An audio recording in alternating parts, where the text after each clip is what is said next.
ജീവിത പ്രാരാബ്ധങ്ങളുടെ ചോർന്നൊലിക്കുന്ന മൺകുടിലിൽ മണ്ണെണ്ണ വിളക്കിന് മുന്നിലിരുന്ന് പഠിച്ച ദയനീയമായ ബാല്യം. അരപ്പട്ടിണിയും മുഴുപ്പട്ടിണിയുമായിട്ടാണെങ്കിലും ആരോടും സ്വദുരിതങ്ങൾ പറയാതെ ആ കുട്ടി പഠിച്ചു. ക്ലാസ്സിലെന്നും ഒന്നാമനായി ജയിച്ചു. കലാസാഹിത്യ മത്സരങ്ങളിലെല്ലാം പ്രാഗൽഭ്യം തെളിയിച്ച കുട്ടി തൊട്ടടുത്ത് നടന്നുവന്ന ശാഖയുടെ പ്രവർത്തനങ്ങളിൽ ആകൃഷ്ടനായി.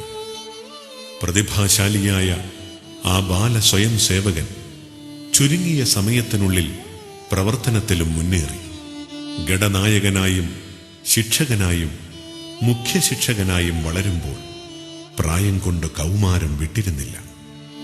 സ്വയം സേവകരുടെ മാത്രമല്ല, മറ്റ് ഗൃഹങ്ങളിലെയും നിത്യസന്ദർശകനായ ആ പ്രവർത്തകൻ യൗവനത്തിലേക്ക് കാലൂന്നുന്നതിന് മുൻപ് തന്നെ പുന്നാടെന്ന സുപ്രധാന മണ്ഡലത്തിന്റെ കാര്യവാഹായി തീർന്നു.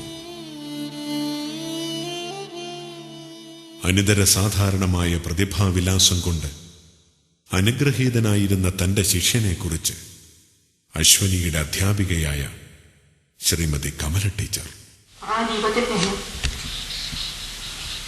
അനേകം കൈത്തിരികൾ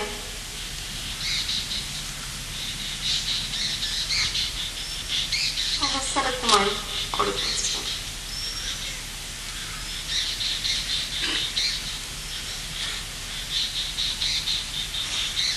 അത് അണയാതെ സൂക്ഷിക്കുക. കൂടുതൽ കൂടുതൽ പ്രകാശോജ്വലമായ നാളമായി നോക്കാം. സംഘത്തിന്റെ ദക്ഷിണക്ഷേത്രീയ പ്രചാരകൻ ശ്രീ എസ് സേതുമാധവൻ അശ്വനിയെ അനുസ്മരിക്കുന്നു.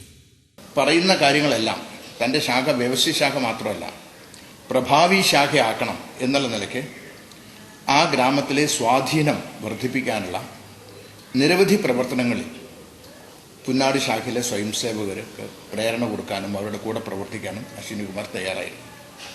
അതിൻ്റെ ഭാഗമാണ് അവിടെ നടന്നുകൊണ്ടിരിക്കുന്ന ഗ്രാമോത്സവം, അവിടെ വിദ്യാർത്ഥികൾക്ക് എടുത്തിക്കൊണ്ടിരിക്കുന്ന ഗീതാ പരിശീലനം, അതേപോലെ തന്നെ അനവധി തരത്തിലുള്ള ഗ്രാമ വികസന പരിപാടികൾ ആ ഗ്രാമത്തിൽ നടത്തി. ഭാവിയിൽ വളർന്നു വന്ന് വളരെ കൂടുതൽ ഉത്തരവാദിത്വം സംഘത്തിൽ വഹിക്കാവുന്ന ഒരു കാര്യകർത്താവിനായിട്ടാണ് നമുക്ക് അശ്വിനികുമാർക്കുണ്ട്. വളരെ അദ്ദേഹത്തിൻ്റെ വാചാലമായ പ്രസംഗങ്ങളും അതെല്ലാം ജനങ്ങളിൽ വളരെ കൂടുതൽ ആകർഷിച്ചിരുന്നു. സ്വന്തം വീട്ടിൽ വളരെ കൂടുതൽ ദാരിദ്ര്യമുള്ള സമയത്തും ഒരിക്കൽ പോലും ആ മുഖത്ത് നിന്ന് പുഞ്ചിരി മാറിയിരുന്നില്ല. സദാ ചിരിക്കുന്ന അശ്വിനികുമാറിനെ അല്ലാതെ മറ്റാർക്കും തന്നെ കാണാൻ സാധിക്കുമായിരുന്നു.